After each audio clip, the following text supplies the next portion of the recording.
Chairman, pwede bang magpa-explain lang nung rationale behind yung widened exemptions sa money ban?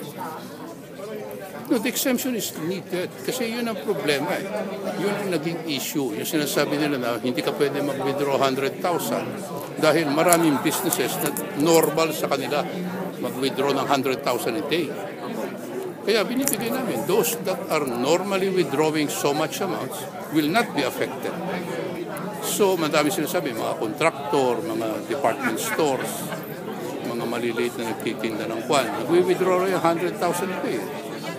Sabi namin, if you fall under the category of regular customers, regular depositors withdrawing regularly, then we will allow that as a general exemption. Anong safeguards, Chairman, para dun sa posibilidad na sukulan naman yung mga bangko ng mga Ang safeguard, isang bangko ang nag-issue, nagre-release ng pera.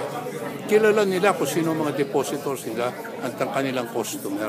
Pwede ba kayong Kung yung regular na nagpupunta dito, nag-withdraw araw-araw ng 1,000,000, di tuloy lang nila. Kasi hindi naman nagbabago. That's the normal routine. Pero kung nag-deposito ng 10,000,000 noong isang buwan, hindi gumagalaw, tapos ngayon kukunin na 5 days before elections, that is an abnormal withdrawal. Kung kuntsabahin po, Chairman, ng mga politiko yung bangko?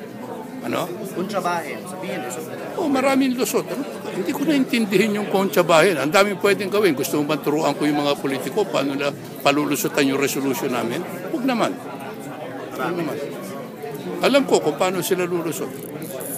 Meron maraming lusot. Wala ka ng perfect na resolution na walang lusot. Meron at meron.